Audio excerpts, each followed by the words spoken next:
What if a brother or a sister stumbled in his or her faith? Somehow did a decision that is not pleasing to God. Or perhaps you've seen a struggle or temptation that your brethren is going through.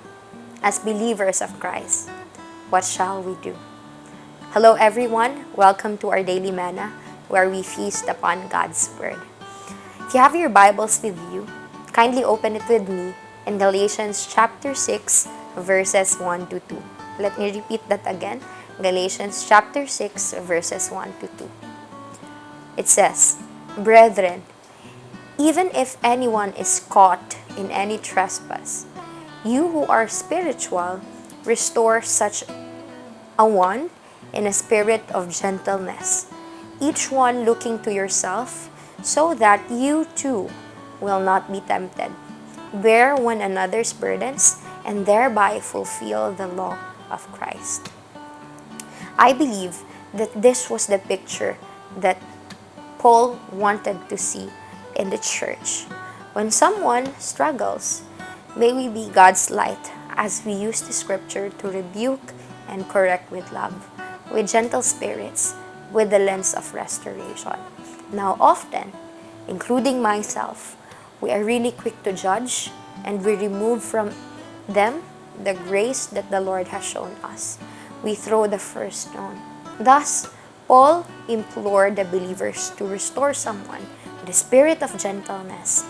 This is the working of the Holy Spirit in us.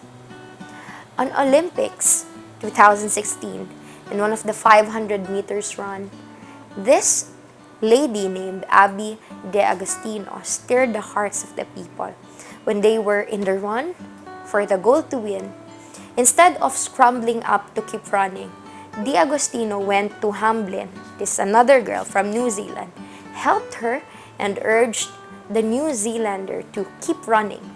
Later, Hamblin now did the same for De Agostino as she also injured, struggled to finish the race. Looking at this, as we run the race in our Christian life, may we be like these Olympic athletes that would help others, would illuminate our brothers and sisters who are doubting or struggling. I hope and pray that we won't just give a blind eye or would just laugh about people who stumble. I pray that we will have a heart to bear other people's burdens, helping one another as family in Christ. I pray that we would see people who wander away from God as people who still can come back to God. I pray that we would see people through the eyes of restoration. After all, we are all sinners, saved by God's grace. Again, may it be that we will look at people at the lens of restoration, because this is what God wants as His church. Let me pray for all of us. Our most gracious Lord, we praise and thank you for your word this very time.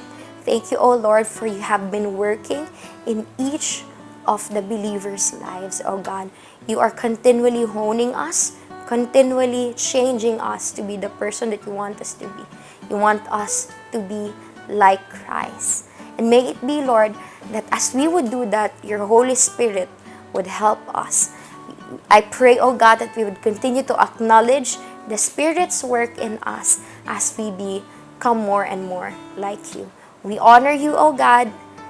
This is our prayer. In Jesus' name we pray. Amen and amen. God bless us all.